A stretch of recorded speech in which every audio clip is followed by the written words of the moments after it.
नमस्कार विद्यार्थी व पालक मित्रांनो, मी ऋषिकेश कुलकर्णी आपल्या सर्वांचं व्हायब्रंट ॲडमिशन गायडन्स या आपल्या यूट्यूब चॅनलमध्ये स्वागत करतो. मित्रांनो, NTA कडून एक महत्त्वाची नोटीस आलेली आहे. 1 ते 2 नोटीस आलेल्या आहेत. विद्यार्थी आणि पालकांच्या मनामध्ये अनेक प्रश्न आहेत. पहिली गोष्ट काय आहे की नीटचे फॉर्म केव्हा चालू होतील.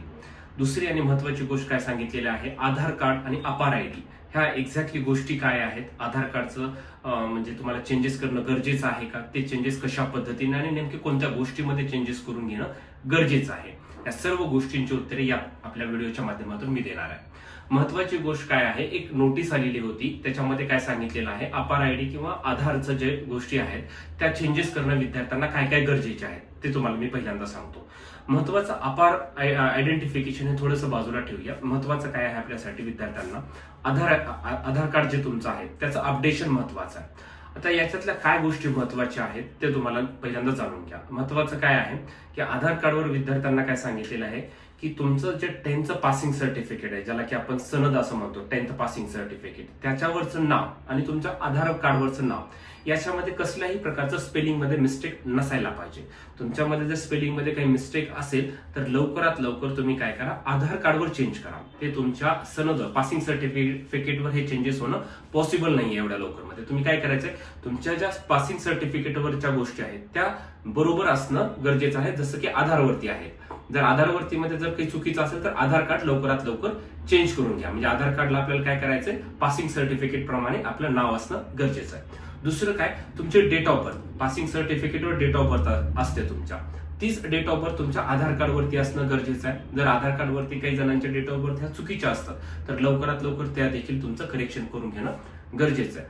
तिसरी आणि महत्वाची गोष्ट काय आहे की विद्यार्थ्यांचा मोबाईल नंबर हा आधार कार्डला लिंकअप असणं गरजेचं आहे.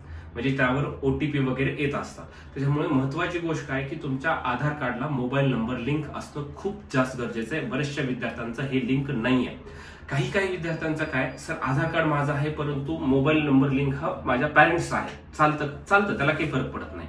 किंवा तुम्हाला तुमचा आधार नंबरला मोबाईल नंबर लिंकअप करायचा असला लवकरात लवकर करून घ्या. हे सगळ्यात जास्त महत्वाचं आहे.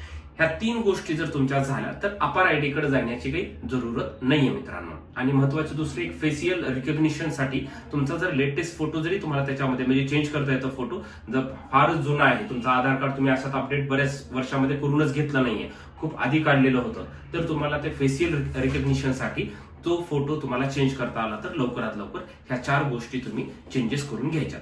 मग हे आधारचं कशासाठी केलंय, गेल्या वर्षी जे काही आपण पाहिलेलं आहे नीट एक्झाम मध्ये अनेक फ्रॉड झालेले होते. मग युनिक आयडेंटिफिकेशन तुमचं आधार थ्रू होईल. पुन्हा एक्झामिनेशन इफिशियन्सी, तुम्ही एक्झामला जाताना तुमच्या त्या सर्व गोष्टी चेक करणार आहेत जेणेकरून एक्झामची इफिशियन्सी चांगली राहील. फास्टर अटेंडन्स ऍक्टिव्हिटी, म्हणजे अटेंडन्स सुद्धा तुमची आधार कार्डच्या याच्या थ्रूच त्यांनी यावर्षी करणार आहेत. त्याच्यामुळे ह्या सर्व गोष्टी वेळेवर होण्यासाठी आता लवकरच फॉर्म चालू होतील. आता फॉर्म केव्हा चालू होतील अजून डेट पर्टिक्युलर आलेली नाहीये. आणि दुसरी महत्वाची गोष्ट काय सांगितली त्यांनी, यावर्षीची देखील एक्झाम ही पेन आणि पेपर बेस म्हणजे ऑफलाईन होणार आहे. अनेक चर्चा आपण सुरुवातीला ऐकल्या होत्या की यावर्षीची नीटची एक्झाम ही ऑनलाईन होऊ शकते. सध्या तरी म्हणजे यावर्षीची एक्झाम ही ऑफलाईनच आहे. पुढच्या वर्षीच्या विद्यार्थ्यांसाठी काय होईल अजून काही माहिती नाहीये, परंतु सध्या ही एक्झाम ही ऑफलाईनच आहे. सर्व विद्यार्थ्यांनी हे लक्षात घेणं गरजेचं आहे. दुसरी गोष्ट काय, लवकरात लवकर नीटचे फॉर्म चालू होतील. त्यापूर्वी तुमचे जर हे चेंजेस असतील आधार कार्डमध्ये लवकरात लवकर तुम्ही चेंजेस करून घ्या. हे चेंजेस तुमच्या जवळच्या आधार सेंटर किंवा ई सेंटर जे आहे त्याच्यावर तुम्ही हे चेंजेस करू शकतात.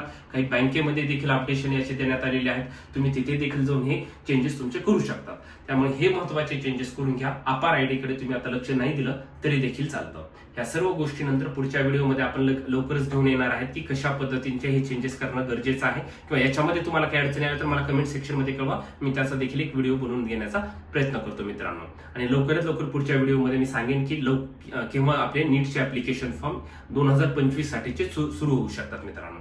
यामध्ये काही अडचणी असतील तर मला कमेंट सेक्शन मध्ये नक्कीच कळवा. Thank you so much.